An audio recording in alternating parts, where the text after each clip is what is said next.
Bonjour. Salut. Bonjour YouTube, bonjour Twitch, bonjour à tous les deux. Comment est-ce que vous allez? Eh Je ben, t'en pas prie. si mal, écoute. Pas si mal. Je sais pas si on a un petit décalage entre nous. Désolé si je te coupe la parole. C'est possible, ouais. Bon, Ça d'autant arrivera plus que- sûrement. Voilà, d'autant plus que je vous parle depuis l'autre côté de la Terre, donc c'est le genre de choses qui arrivent. Mais moi, ça va très très bien également. Voilà. Cool. C'est bon, on peut y aller alors. Quoique Time Out, c'est quand même une émission où on va parler aussi de ce qui ne va pas. Donc vous avez aussi le droit d'aller moins bien, d'aller bien, tout ce que vous voulez. Toutes les émotions sont OK ce soir. Et d'ailleurs, Time Out, qu'est-ce que c'est? C'est une émission où à chaque fois, comme vous pouvez le voir, je reçois deux invités pour leur poser plein de questions, plutôt intimes, plutôt perso, plutôt deep. Globalement, des questions qu'on n'a pas l'habitude de poser et surtout à laquelle on n'a pas l'habitude de répondre. Donc n'hésitez pas à vous approprier les questions, à prendre votre temps pour réfléchir à vos réponses. Mais avant ça, on va commencer par des petites quick questions, donc comme son nom l'indique, des questions rapides. Ce ne sont pas des questions ni de culture générale, il n'y a pas de mauvaise réponse, c'est plus apprendre Dommage. à se connaître. Dommage. C'est ça que t'as dit? Moi, je suis venu pour gagner, moi. Attendez. Eh ben, J'espère qu'il y aura un gagnant à la exceptionnellement, fin. si vous voulez le chat, à la fin des quick questions, vous pouvez voter pour les réponses que vous avez préférées. Voilà, ah, vous avez cherché. Et Ruga, est-ce que tu Voilà. pourras nous préparer un petit sondage, s'il te plaît, à la fin des quick questions, comme ça, voilà, vous pourrez vous préparer à voter pour celui que vous avez préféré. Mais avant ça, je vais vous laisser vous présenter. Est-ce que tu veux commencer, Thomas? Qui es-tu? Dis-nous tout. Eh bien, salut tout le monde. Je suis Thomas, connu sur Internet comme étant toujours Thomas. J'ai une chaîne YouTube sur laquelle je parle de jeux vidéo que j'aime principalement. J'ai un compte Twitter sur lequel je poste des choses, beaucoup trop de conneries, sans faire attention au fait qu'il y a beaucoup trop de gens qui me suivent. Et en dehors de ça, je suis vidéaste chez Numérama. Et avant ça, j'étais étalonneur et assistant étalonneur. Donc j'ai bossé sur plein de trucs. J'ai bossé sur des films, sur une série Netflix, sur des clips de PNL. Waouh! Voilà, Ce une CV. grande carrière. J'adore les gens qui ont touché à plein de trucs différents. Je pense que parce que moi-même j'ai fait plein de métiers différents. Du coup, je trouve ça trop cool. Genre, t'as eu plein de vies en une seule en fait. Ouais, mais en fait, c'est un peu une, comment dire, c'est un peu une philosophie de vie. J'espère que je vais avoir des trucs cool à raconter. Et du coup, dès qu'on me propose un truc improbable, je dis ouais, ok. Et comme ça, je peux dire que je l'ai fait. Et très souvent, je regrette d'avoir dit oui. Voilà. Un jour, on m'a dit est-ce que tu es disponible demain et pour les 3 prochains mois? Quoi? Ouais, bah, tu sais, j'étais intermittent, alors on m'appelait un petit peu tac, mais là, vraiment, quelqu'un m'appelle et me dit t'es disponible demain et pour les 3 prochains mois? Je fais je sais pas, c'est pour une série Netflix? Oui, je suis disponible. Et c'était un peu rock'n'roll. J'aurais dû me douter que si on m'appelait du jour au lendemain, c'est que ça allait être sport. Est-ce que tu as déjà fait de la figuration dans un film où on ouvre une porte et il y a quelqu'un? Je me suis toujours dit, tu sais, les gens qui font de la figuration pour les gags comme ça, où genre t'ouvres et il y a quelqu'un qui fait hé. Alors, j'ai Non. Est-ce que t'as fait ça? Non, non. Non, Un truc mais de ouf. j'ai fait de la figuration pour une pub de WeFM. Et c'était une pub qui suivait un groupe de rock. Et en gros, bref, c'était une pub qui suivait un groupe de rock. Et à un moment, ils se battaient avec quelqu'un dans le public. Et le quelqu'un dans le public, c'était moi. Waouh, énorme. Ça doit être trop drôle. Est-ce que tu t'es déjà dit, genre, je vais faire une compilation de toutes mes apparitions? Faudrait. Je crois que j'en ai pas tant que Ce serait ça. stylé. Enfin, j'ai ma chaîne YouTube, quoi. Mais faudrait que je fasse ça. Ce serait cool. Et toi, Quentin, ou nostalgique, qui es-tu? Raconte tout. Bah, tout. Bon, c'est Tout. compliqué. Tout. Probablement. Tu as 2 minutes. Probablement moins de choses à raconter que l'ami Thomas. Donc moi, c'est Quentin. À l'origine, je suis de l'île de la Réunion. Quand j'ai lancé cette chaîne, quand j'ai lancé ma chaîne, j'étais en France, j'étais à Bordeaux. J'étais à Bordeaux pour faire des études d'histoire de l'art, parce que c'est quelque chose qui m'a... Oh. L'histoire, l'art et donc l'histoire de l'art sont des choses qui m'ont toujours vraiment, vraiment passionné. Et c'est le genre d'études qu'on ne peut pas faire sur l'île de la Réunion, malheureusement. Donc, il fallait partir. Et puis Bordeaux me manque pas mal. Mais du coup, c'était un peu avant cette période Covid, mais surtout dans une période de fac, que j'avais lancé cette chaîne pour parler de jeux vidéo. Un peu de jeux vidéo que j'aime, mais aussi très inspiré par des choses qu'on peut voir aux États-Unis. Cette mode de l'essai sur le jeu vidéo, essayer d'intellectualiser un petit peu le jeu vidéo. Ça existait déjà en France, mais ça n'avait pas autant bonne presse, je dirais, qu'aux États-Unis. Et non pas que j'ai été précurseur ou quoi, c'est pas le sujet, mais voilà, j'avais envie de faire une chaîne là-dessus, et avec un succès très modeste. Et puis arrive la fin de mes études, arrive le confinement, le premier et puis le deuxième, et puis c'est le moment qu'un certain petit monsieur qui s'appelle Atomium a décidé pour faire littéralement exploser ma chaîne. Et donc peut-être à ce moment-là de ma vie, en plus, bon, je commençais à envoyer des CV sans grande, enfin, en n'étant pas spécialement passionné, voilà, c'était histoire de trouver un job, quoi, et peut-être voir, toucher du doigt la possibilité d'en vivre de cette activité. Et j'ai le privilège, la chance aujourd'hui d'en avoir fait mon métier. Donc j'en vis, voilà. Voilà. Et donc je fais des vidéos sur le jeu vidéo, sur des thématiques qui sont vraiment, vraiment diverses. Il y aura une vidéo dans laquelle j'essaierai de décrypter peut-être les ressentis ou la narration qui peut transpirer d'une architecture, comme dans celle du jeu Control, par exemple, ou faire peut-être une petite étude du romantisme noir, tel qu'il peut être d'Edgar Allan Poe ou de Lovecraft dans le jeu Bloodborne, ou ce genre de choses. C'est essayer de voir un petit peu, d'aller un petit peu plus loin du triumvirate un petit peu classique qu'on peut avoir. Ouais, le gameplay, il est comment, les graphismes, ils sont top. Voilà, et essayer de parler de jeux vidéo un peu différemment, quoique il y a plein de gens qui font ce que je fais, mais bon, j'essaie de le faire à ma sauce, voilà. Bah oui, de toute façon, si on essaye d'avoir comment ça s'appelle, l'originalité à tout prix, on fait jamais rien. Oui, c'est clair, c'est clair. Donc, tu as bien raison de faire voilà. les choses à ta sauce. Ben, c'est trop cool. Je suis trop contente de vous avoir ce soir. Quelle est, selon vous, l'expérience qui vous a fait le plus avancer dans la vie ?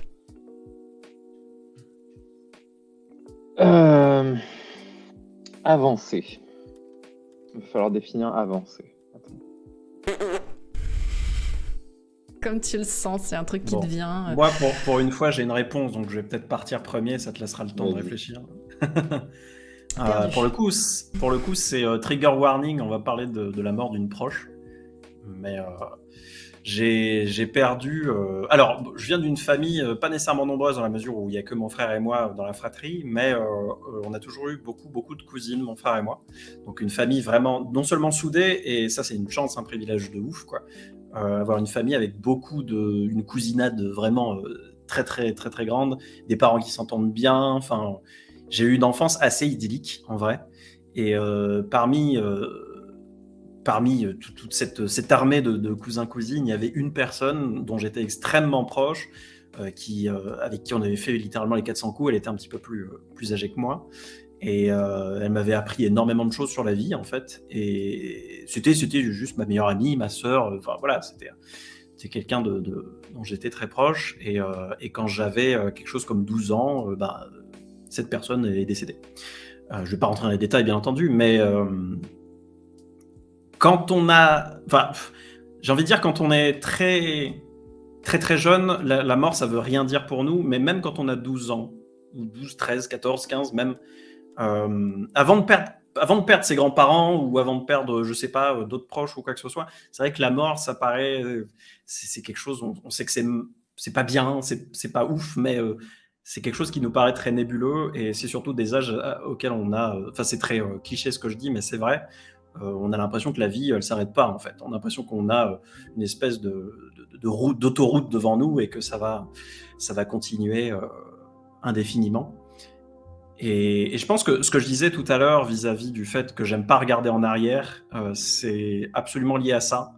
Et au fait que je sois pas nostalgique ou quoi que ce soit, c'est de se dire que bon, je suis pas non plus en mode YOLO, allons-y, vivons, comme si on allait mourir demain, parce que, enfin, vous avez compris, je suis un peu plus un connard que ça, mais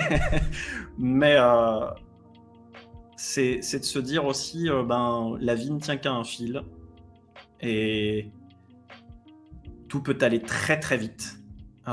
Et ça, forcément, quand vous êtes très jeune, ça vous fait remettre toute votre vie en question. Il y a des moments où vous avez juste plus envie, où vous vous levez le matin et vous vous dites mais à quoi bon en fait vivre dans un monde pareil, quoi. C'est des questions d'enfants, hein, c'est des questions qui sont très simples, mais ça n'a aucun intérêt de me lever sans que cette personne soit là ou juste de continuer. Si tout ça doit avoir une fin, un de ces quatre, voilà, rien à foutre, quoi. Autant s'envoyer en l'air. Enfin, c'était le raisonnement que le jeune nostalgique, que le jeune Quentin pouvait avoir à l'époque. Et avec le recul, ça a forgé, ça a peut-être oblitéré une partie de moi, mais ça a forgé un peu, beaucoup, complètement, la personne que je suis aujourd'hui. Et ça m'a rendu, je suppose, extrêmement pragmatique, peut-être plus qu'il faudrait, je suppose, sur la vie, la mort. Je viens d'une famille qui est très très croyante. Moi-même, je me définirais pas vraiment comme croyant. Et j'ai peut-être cette vision un petit peu pessimiste des choses. J'aime à croire qu'il y a quelque chose après la mort, mais bon, c'est encore une occasion où je vais citer Al 236, mais mais il disait quand il était dans ton émission qu'il avait envie que quelqu'un qu'il reste quelque chose de lui après la mort. C'est vrai que moi, j'aimerais juste disparaître un jour et ça me ferait. J'ai toujours eu besoin de produire des choses. Typiquement, j'ai toujours produit des choses, j'ai toujours écrit des choses, j'ai toujours composé de la musique, j'ai toujours écrit des articles, écrit des moitiés de bouquins que personne n'a jamais vus, tu vois. Mais jamais eu besoin que qui que ce soit les voit. C'était un bonus YouTube, hein, et puis dites-vous que YouTube pendant 2 ans c'était 150 abos et c'était mes potes et la famille, tu vois. Donc c'était pas non plus ouf. Mais c'est de se dire ouais, j'ai peut-être fait cette paix avec la notion la notion que tout a une fin et que moi aussi j'aurai une fin et que ce que j'ai pu avoir de mon vivant c'était bien, mais j'ai aucun problème avec le fait de disparaître vraiment comme un tweet de Toujours Thomas. Comme un tweet de Toujours Thomas plus tard et tout ce que j'ai pu produire avec, quoi. Il y a un film qui vient de sortir et après je vous laisserai la parole, désolé je parle beaucoup trop, mais qui s'appelle Les Banshees d'Inisherin avec Colin Farrell qui vient de sortir, d'un réalisateur que j'aime beaucoup dont j'ai oublié le nom parce que je suis un imbécile, qui est alors c'est pas un spoil parce que c'est littéralement dans le synopsis je crois, hein, qui est basé sur le fait que quelqu'un s'ennuie dans le film et a vraiment envie qu'on se souvienne de lui. Et c'est vrai que pour le coup, il y a d'autres personnages qui lui disent mais en fait, qu'est-ce qu'on s'en fout, quoi. Je veux dire, apprécie ta vie pendant que t'es là parce que tu sais que ça peut. Qu'est-ce que tu peux. Pourquoi t'as besoin qu'on se souvienne de toi après je sais pas. Voilà. J'ai dit beaucoup de choses, c'est un espèce de faisceau de feelings et de trucs. Donc je sais pas si ça a du sens pour vous tous, mais ça a été vraiment cet événement qui m'a forgé beaucoup de ce que je suis aujourd'hui. Voilà. Non, ça résonne beaucoup ce que tu dis. Mais je suis assez d'accord avec le côté j'ai envie qu'on se souvienne de moi, mais de mon vivant en fait. Si possible. Ouais. Parce qu'après, de toute façon, je serais mort. C'est ça. Ouais. C'est ça. Ouais. Ah ouais, moi, je trouve qu'il n'y a rien de plus dramatique que les artistes qui percent des années, voire des siècles après leur mort. Tu dis, ils en ont chié, ils sont morts dans l'oubli, personne n'avait rien à foutre de ce qu'ils ont fait. Et puis un jour, ça explose. C'est trop triste. C'est ça. Tu peux même pas savourer le résultat de ton travail, de ton vivant. C'est là que tu as envie de croire à la vie après la mort, mais bon, hein, après chacun aura ça. Sur un petit remords là comme ça, oh yes, voilà. Let's go. C'est ça. Ils ont l'air de s'amuser en bas là. Et c'est ma chanson qui ressort là, regardez. C'est ça. Donc voilà. J'ai peut-être te cassé le mood, désolé. Non, t'inquiète. De toute façon, écoute, si tu veux casser le mood, tu sais, moi je suis un expert en cassage de mood. Je suis quelqu'un de très triste aussi. Regardez les films de Toujours Thomas si vous voulez être dépressif. Bien sûr. Oui. Alors, regardez mes courts-métrages, ils sont tous absolument horriblement dépressifs. Voilà. Non, j'ai une expérience assez proche de ce que tu racontais à l'instant. C'est que moi, quand j'avais à peu près 18 ans, tu vois, je perdais beaucoup de poids. Mais genre beaucoup. J'ai dû perdre 20-30 kilos en un an. et j'étais très très fatigué. Et donc, déjà, j'étais un ado, tu vois, je m'en foutais un petit peu. À un moment, ça commence à inquiéter mes darons, tu vas chez les médecins, et tu sais, les médecins, ils te disent vous avez perdu 15 kilos sur les 6 derniers mois, bah bravo, c'est bien, vous étiez un petit peu en surpoids et tout. Grossophobie. Top. Et donc, tout le monde était très content pour moi que je perde du poids à un rythme alarmant. Et puis, tu dis, je suis fatigué, ils disent, ah, c'est normal, c'est l'adolescence, tu grandis, nanana. Jusqu'au jour où j'ai une grand-mère qui est diabétique. Ma mère a été infirmière, elle a bossé dans des services de diabète, nanana. Elle se dit, attends, c'est un peu suspect quand même, on va tester le taux de sucre dans le sang de Thomas. Et à ce moment-là, mon taux de sucre dans le sang était 7 fois supérieur à ce qu'il est censé être. Donc vraiment pas bien du tout. Du coup, on va à l'hôpital. Hein. Écoute, donc je vais à l'hôpital, on me fait des perfusions, on m'injecte de l'insuline, et puis je passe la nuit dans un lit d'hôpital. Et là, tu es vraiment tout seul dans un lit d'hôpital. On vient de t'expliquer plein de trucs sur le diabète. Genre, t'inquiète pas, on va t'expliquer le diabète, qu'est-ce que c'est. Alors en fait, c'est ton pancréas, il marche plus et tout. Et en fait, la veille, j'étais j'étais un gamin. Enfin, tu vois, j'avais 18 ans, mais j'étais un ado, quoi. La veille, tu étais un ado, tu étais en train de penser au bac. Et là, en fait, on me dit, en fait, tu as un organe qui est flingué et qui ne marchera plus jamais. Et tu as une maladie incurable et tu vas la garder toute ta vie. Et probablement, tu vas mourir de cette maladie-là, en tout cas. Et mine de rien... Yes, let's go. Voilà, c'est pas le moment le plus fun de ma vie.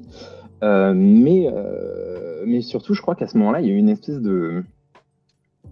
Il y a un truc qui s'est pété en moi, et il y a eu une déconnexion entre... Jusqu'ici, tu vois, pour moi, j'étais un être humain. J'étais là, genre, voilà, je suis un être humain, je me pose pas de questions, nanana. D'un coup, pour moi, c'était évident, j'étais un esprit dans un corps humain. Et la nuance, elle peut paraître subtile comme ça, mais là, en fait, d'un coup, ça me semblait évident. Je me disais, moi, en fait, je suis juste une conscience. Je vois le monde à travers des yeux, j'entends le monde à travers des oreilles, mais en fait, ces yeux, un jour, ils peuvent disparaître parce que le diabète, ça peut rendre aveugle. Un jour, je peux devenir sourd. Un jour, je peux perdre une jambe. J'ai un organe déjà qui a été flingué, mais en fait, je suis quoi? Je suis juste un esprit dans un tas d'organes, et ces organes, ils peuvent tous me lâcher les uns après les autres, en fait. Et je crois que depuis ce jour, je me suis jamais vraiment remis de cette expérience et de cette expérience de pensée, parce que mine de rien, c'est un truc qui m'a suivi pendant 10 ans après, de en fait me rendre compte que qu'est-ce que je suis en fait, à part une conscience à l'intérieur d'un tas de cellules mortelles et faillibles, et voilà. Et du coup, je crois que ça fait 10 ans dans ma vie que d'un coup, enfin, sûrement que d'une manière, ça a impacté ma vie en bien, d'avoir ce recul assez tôt, et de aussi, comme disait Quentin, se dire en fait, il faut savourer la vie. Et il faut, genre, je ne sais pas de quoi sera fait demain, je ne sais pas combien de temps je serai en bonne santé. Et mine de rien, les problèmes de santé, je les ai accumulés. Et du coup, il y a un peu ce truc de, en fait, je profite pas plus tard. Et du coup, je vis beaucoup au jour le jour depuis 10 ans. Je suis quelqu'un qui, je suis content de finir une journée à la fois et de pas penser trop loin à l'avenir. Et je fais pas particulièrement d'économie, tu vois. S'il me reste 70 € sur mon compte en banque, et c'est bon, il y a assez d'argent pour acheter un jeu vidéo. Et ça peut paraître très bête comme manière de vivre, tu vois. Mais en fait, d'un autre côté, j'ai vraiment ce sentiment que je pourrais disparaître du jour au lendemain, que je suis pas sûr qu'un jour j'atteindrai l'âge de la retraite. Et c'est extrêmement pessimiste, alors qu'il y a plein de gens qui vivent avec du diabète et qui vivent très très bien. Mais malheureusement, c'est ce choc que j'ai eu quand j'avais 18 ans, où du jour au lendemain, tu es conscient de ta mortalité, mais pas genre t'apprends que tu vas mourir. Vraiment, on te dit, tu vas mourir. On te le dit texto, en fait. Et d'un coup, tu te dis, ah oui, ok, là, c'est une réalité d'un coup. J'ai pas le temps de mettre les pieds dans l'eau. On te pousse dans la piscine. Et du coup, voilà. Et du coup, je suis quelqu'un qui vit énormément au jour le jour depuis ça. Et ça m'a fait beaucoup grandir. Mais je pense aussi que ça m'a rendu un petit peu plus humble et chill par rapport à plein de choses de la vie, tu vois. Genre, typiquement, quand j'étais assistant étalonneur, il y avait toujours il y a un problème, le montage, il a changé à la dernière minute, il y a les clients qui arrivent, qu'est-ce qu'on va faire? Et tu vois, vraiment des assistants de post-prod sur le point de pleurer. Et moi, j'étais vraiment dans des situations de me dire, enfin, tu vois, c'est tellement loin d'être la pire chose qui peut t'arriver dans la vie. Et du coup, je suis peut-être un peu je m'en foutiste de plein de trucs, mais en vrai, je crois que c'est aussi, c'est bien de pouvoir parfois prendre ce recul sur la vie. Voilà. Je suis pas le mec le plus joyeux du monde, mais globalement, ça se passe bien, hein. Mais pareil, tu vois, je parlais. J'aime bien le petit. Non, mais ça se passe bien, hein, ne vous inquiétez pas. Et je tiens à dire à tout le monde, regardez, là, je porte un truc, c'est un casque à réduction de bruit active. Et je vous conseille de faire ça parce que moi, je suis un fan de métal et j'ai écouté de la musique très forte pendant longtemps dans ma vie.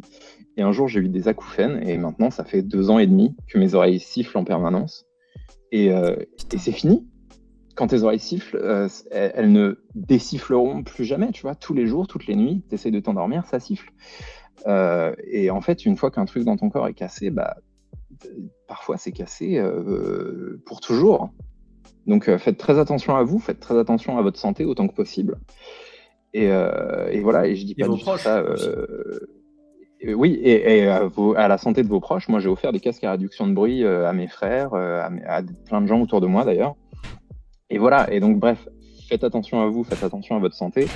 Et histoire de quand même pas être complètement déprimant non plus, on vit aussi très bien avec ces choses-là. C'est-à-dire que quand mes oreilles ont commencé à siffler, tu vois, les 2 premiers mois, j'avais du mal à m'endormir le soir, j'avais envie de chialer, je me disais, mais en fait, je vais pas passer ma vie entière comme ça.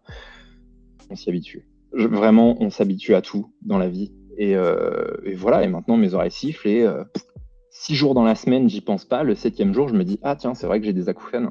Mais en fait, on s'habitue à tout. On s'habitue à tout et on se rend compte que y a des choses qui paraissent horribles et insurmontables. Et puis en fait, on vit avec et ça se passe pas trop mal. Voilà. J'allais faire une blague, genre moi j'ai un seul truc cassé, mais j'ai de la chance, c'est réparable. Je sais pas si on voit.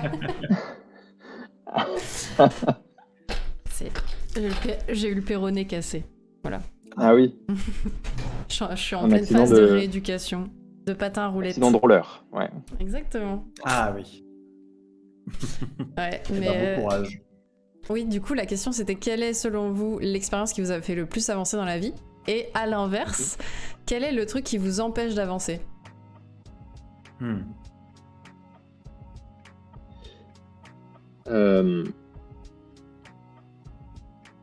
Qu'est-ce qui m'empêche d'avancer? Bah, la peur. Comme je le disais, moi je suis quelqu'un qui a extrêmement peur. Et au-delà de juste avoir une personnalité de personne peureuse, en plus de ça, j'ai des troubles de l'anxiété généralisée. Et donc, je suis le genre de personne à faire des crises de panique 2, 3, 4 fois par jour.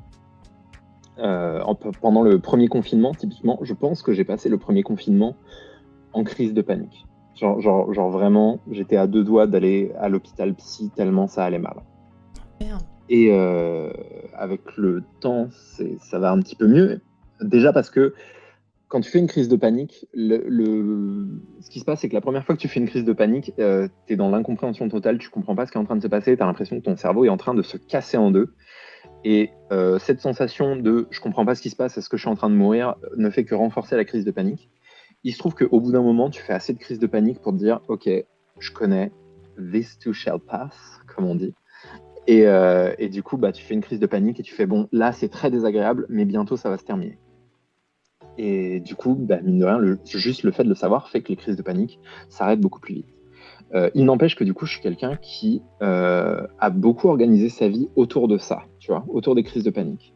J'ai eu une longue période où je m'écoutais énormément, ce qui est une bonne chose, tu vois. Mais on me disait, ouais, avec des potes, on va aller boire un verre au bar ce soir, est-ce que tu veux venir? Et moi, j'étais là, genre, attends, je vais être dans un bar avec plein de gens que je connais pas, il va y avoir plein de bruit, ça va me faire une crise de panique, non, je le sens pas, je vais pas le faire.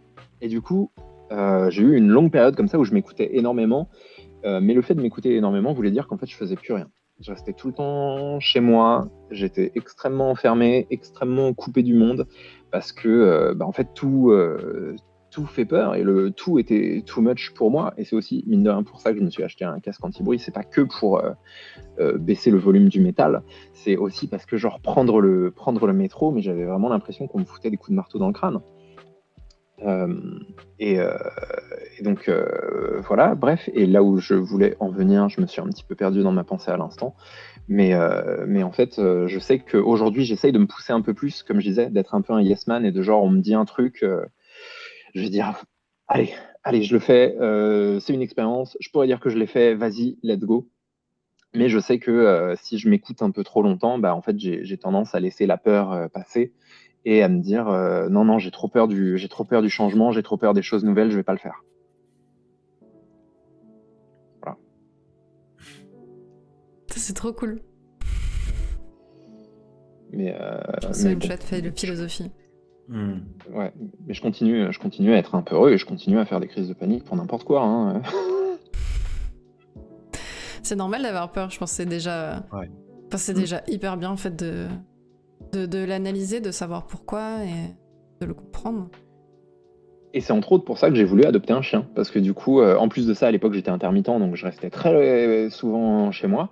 Et là, je me disais, en fait, j'ai un chien, j'ai pas le choix. Il faut que je le sorte 1 heure le matin, 1 heure le soir. Et puis tu te promènes dans la rue. Et puis il y a des gens qui viennent te parler et tu es obligé de leur répondre.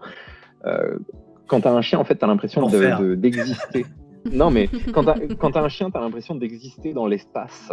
C'est-à-dire que moi, avant, je sortais dans la rue, je descendais de mon appart, je marchais jusqu'au métro, je rentrais dans le métro. J'ai croisé des gens sur le chemin, mais nos regards ne sont jamais, tu vois. Là, j'ai un chien, et donc tu croises des gens, et il y a les gens qui regardent le chien, il y a les enfants qui veulent caresser le chien, il y a les petites vieilles qui veulent te parler du chien, te demander quelle race c'est, comment il s'appelle. Et en fait, d'un coup, tu existes, et il y a des gens qui viennent te parler, et tu es obligé de leur répondre. Et mine de rien, ça m'a fait beaucoup de bien. Et le fait de devoir m'occuper de quelqu'un d'autre que moi, tu vois, genre pour moi-même, j'aurais jamais fait ça, sortir dans la rue, parler à des gens et tout. Mais là, c'est un chien, il a besoin de sortir 2 fois par jour. Et par altruisme, je sais pas comment dire, mais en tout cas, pour le bien du chien, je me fais violence à moi et ça me fait beaucoup de bien de me confronter au monde extérieur. C'est un bon prétexte ou un bon coup de pied au cul. Ouais, c'est ça. J'aime beaucoup.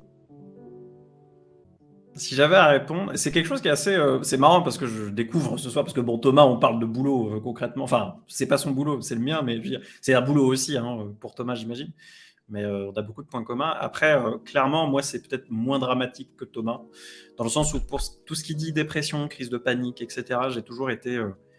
malgré ce que j'ai pu vivre, etc., j'ai toujours été relativement privilégié là-dessus. J'ai toujours été très entouré, notamment par mes parents, etc. Je ne sais pas si ça a aidé ou autre. J'ai jamais eu de mal à m'entourer de ce point de vue-là, de personnes qui m'ont toujours soutenu et qui me soutiennent encore aujourd'hui. Enfin, la chaîne, je dis toujours que c'est un projet qu'on a monté avec des potes. C'est moi qui fais tourner le moteur, mais concrètement, il n'y a rien qui passe. Il n'y a pas un sujet, une thumbnail, une minia, un script qui passe pas par les potes, quoi. C'est pour ça que je parle de l'équipe nostalgique. Donc, de ce point de vue-là, ça va. Mais s'il y avait un truc qui m'empêcherait d'avancer, il y a des choses qui sont dans ma personnalité que j'ai jamais vraiment comprises. Il y a notamment ce besoin de solitude que j'ai. Et ça c'est pas quelque chose qui m'a marqué ou que ce soit, parce que j'ai toujours été comme ça, mais même tout gamin, même tout petit. C'est que j'ai besoin d'avoir un trou. C'est peut-être aussi ça le côté chat, c'est que j'ai besoin d'avoir un trou dans lequel être tout le temps.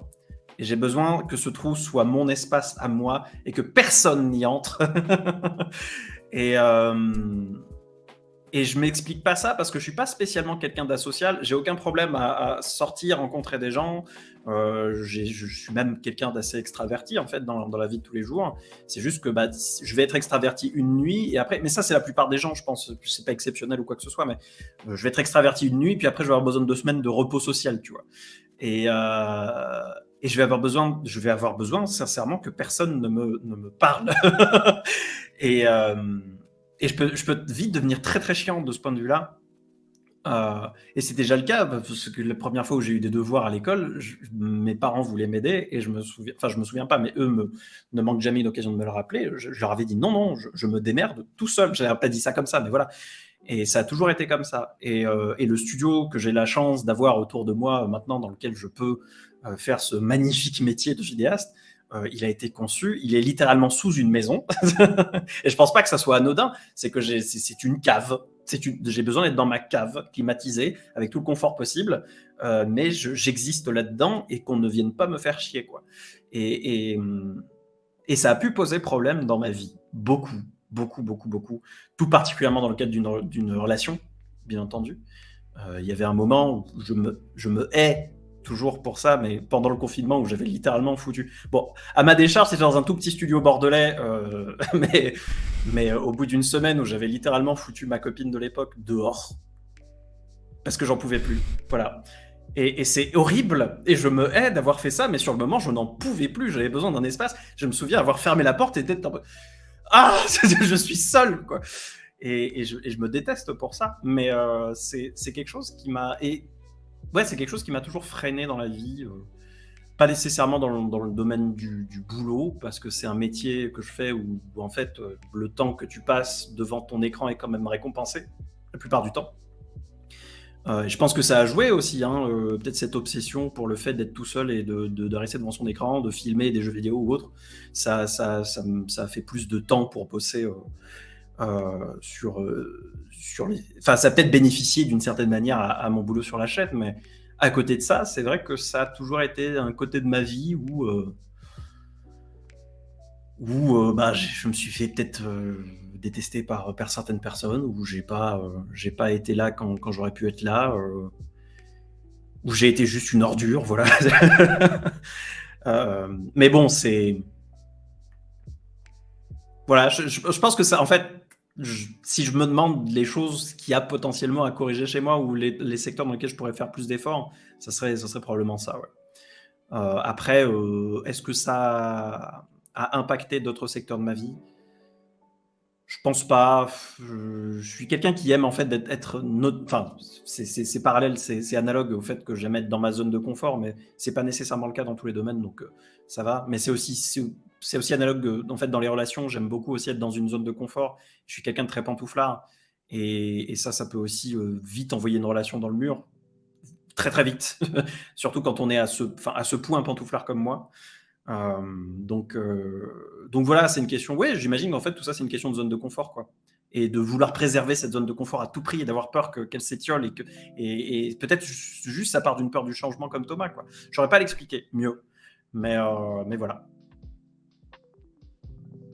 Ça a été très dur pour moi de ne pas faire une blague tendancieuse quand t'as dit j'ai besoin de mon trou et que personne n'y rentre. Oui, bon, très bien. Je croyais qu'on se respectait ce soir, je suis pas venu pour qu'on fasse des blagues sur moi. Non, je l'aurais même pas mal pris. Alors. J'ai pris sur moi, je t'ai laissé continuer quand même.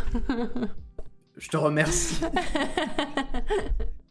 Désolé le chat. J'aurais des coups, je pense. Oui, d'ailleurs, c'est ça. Et bien du coup, dernière question. C'est quoi le truc le plus difficile dont vous vous êtes relevé ? Un seul ? Tu choisis celui que tu as envie de raconter. Ouais, moi, vas-y, let's go. Moi, je me suis embrouillé, grosso modo, sur l'année 2019, avec 3 groupes de potes différents. Pour 3 raisons très différentes. Et je ne veux pas particulièrement plus rentrer dans les détails parce que peu importe, mais je me suis embrouillé avec 3 groupes de potes où j'étais pas d'accord, soit avec des comportements au sein du groupe, soit avec des opinions que pouvaient avoir des gens dans ce groupe. Et la vérité, c'est que des fois, tu as des potes qui sont un peu des potes de circonstance, dans le sens où tu vas à l'école, tu es assis à côté de quelqu'un, tu te dis, ah bah, on est assis à côté, on fait quelques blagues pendant le cours de maths, on rigole bien ensemble, demain on se rassoit à côté, après-demain on se rassoit à côté, au bout d'un moment on est potes. Et 10 ans plus tard, tu te retrouves un petit peu à te dire, Mais en fait, toi et moi, on n'a rien à voir et on se comprend vraiment pas et on n'a pas du tout la même vision du monde. Et donc, bref, sur l'année 2019, pour tout un tas de raisons, je me suis embrouillé avec 3 groupes de potes différents et ça représentait, mine de rien, à peu près tous mes potes. C'est-à-dire que, en fait, après avoir été quelqu'un de très solitaire pendant toute mon enfance, j'étais un peu le gamin chelou, j'avais 2 amis maximum au collège, tu vois. Il y a eu un moment dans ma vie où ça allait mieux, où j'arrivais à être plus sociable, à me rapprocher de plus de gens, à être dans des groupes de potes en plus. C'était pas des. Je sais qu'il y a beaucoup de gens qui ont un ami à droite, un ami à gauche. Là, c'était vraiment des groupes où on était 6-7 et où on se voyait toujours à 6-7, tu vois. Et il se trouve que j'ai perdu ces 3 groupes de potes dans l'espace de 1 an. Et en fait, là, tu te retrouves très vite, très très seul. Et tu te rends compte que c'est très compliqué en tant qu'adulte de se faire de nouveaux amis. Parce que tu croises plus beaucoup de nouveaux gens, ou alors tu as des collègues, mais tes collègues, ça reste un peu le travail et tu veux mettre une certaine barrière. Et donc en fait, très rapidement, tu te retrouves vraiment très seul. Et quand tu te retrouves seul comme ça, tu te rends compte qu'il y a plein de choses qui n'ont plus aucun intérêt. Mais des choses très bêtes. Par exemple, moi, je regardais beaucoup de films et j'avais des potes cinéphiles et on était tout le temps en train de discuter de cinéma et on avait des grands débats enfin voilà, tu vois. Et en fait, à partir du moment où j'avais plus ces potes-là, je me suis rendu compte que regarder des films, entre gros guillemets, me servait plus à rien. De genre, ah, j'ai regardé un film, j'ai personne à qui en parler. Ou alors, j'ai réalisé un court-métrage, j'ai personne à qui le montrer. Je le mets sur YouTube, il fait 100 vues, j'ai un commentaire de mon frère et il tombe à la trappe. Et en fait, tu te rends compte dans ce genre de moment que finalement, les choses qui comptent vraiment dans la vie pour toi, c'est pas tant les choses, c'est le fait de les partager avec du monde. En fait, faire des courts-métrages, ça me plaît, mais en fait, si je fais des courts-métrages, c'est pour les montrer à quelqu'un, c'est pour avoir des réactions, c'est pour que des gens me disent ah, c'est intéressant, j'ai pensé ci, j'ai pensé ça, j'ai aimé ci, j'ai pas aimé ça. Mais en tout cas, tu essayes de provoquer des choses chez les autres quand tu crées. Et en fait, à ce moment-là, je me suis rendu compte que quand tu n'as plus grand monde autour de toi, bah, ça a plus beaucoup d'intérêt de créer des trucs et de consommer des trucs. Et voilà, et c'est un truc dont j'ai mis longtemps à me relever et maintenant, typiquement, j'ai plus de groupe comme ça, j'ai plus des amitiés à droite, à gauche et qui sont restés quand même, mine de rien, comment dire, moins de monde qu'à une époque. J'ai beaucoup moins de monde autour de moi qu'à une époque, mais petit à petit, tu t'en relèves et tu apprends aussi à faire les choses différemment, en fait. Tu apprends aussi de peut-être que je vais regarder un film et ce film-là, je sais que j'en parlerai avec personne. Donc, je vais regarder le film et il va me faire ressentir des trucs. Ou alors, peut-être que je vais avoir une seule personne dans mon entourage avec qui je partage des films. Parce que les autres, ça les intéresse pas spécialement. Mais donc, bref, voilà, ça a été un apprentissage très, très compliqué pour moi de la vie d'adulte, d'apprendre que quand tu es adulte, tu peux perdre des amis, que ça peut être difficile de retrouver des amis, et que en fait, ce que tu fais dans la vie, tu le fais aussi pour les expériences sociales qu'il y a autour. Tu fais pas les choses de manière intrinsèque.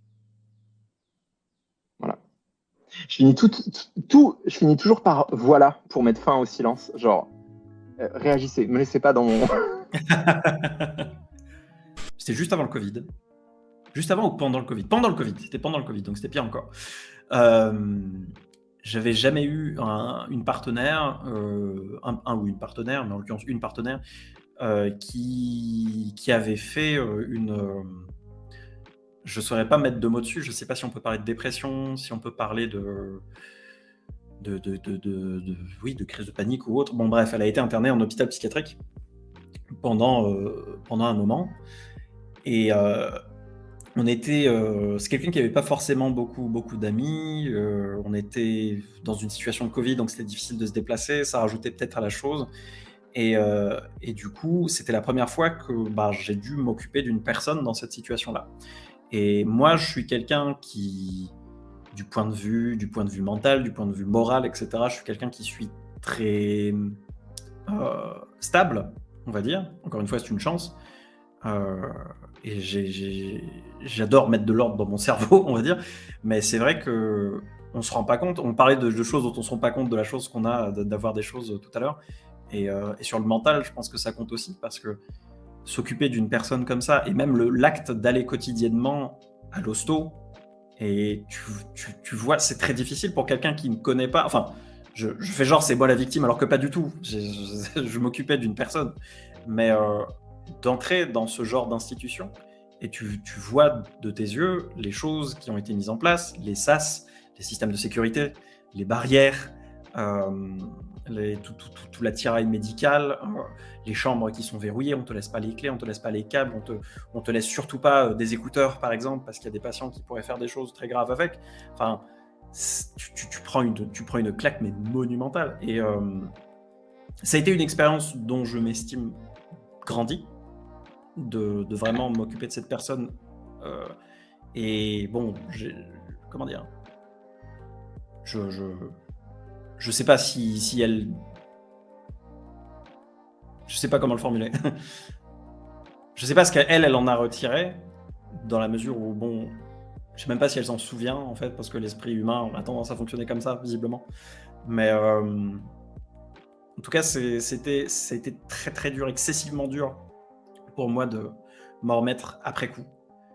Et je serais même pas... Oui, c'est juste, c'était le choc, et peut-être être confronté à quelqu'un qui va vraiment mal, qui perd le contrôle de sa pensée, de son corps, de son mental, et d'être impuissant, en fait. C'est peut-être ça, en fait. Au final, maintenant que je le raconte, parce que c'est vrai que bon, j'ai jamais vu de psy ou autre, mais c'est peut-être l'impuissance que tu ressens dans ces moments-là, et de se dire, j'aime cette personne de tout mon être, je sais pas quoi faire pour l'aider.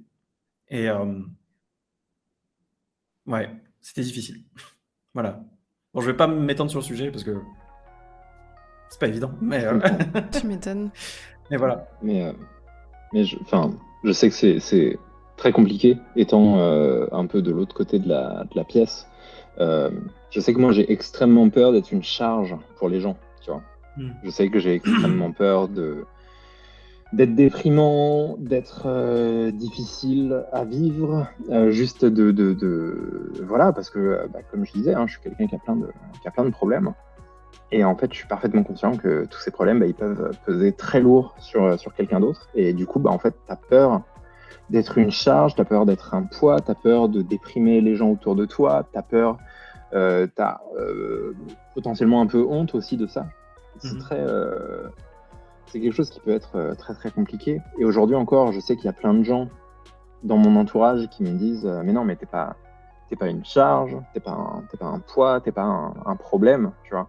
Mais fondamentalement, profondément au fond de mon cerveau, moi ce que j'entends, et je pense que ce que j'entendrai toujours, c'est oui, t'es une charge. T'es une charge que... Pardon, j'ai une alarme qui sonne. Oui, t'es une charge que j'accepte.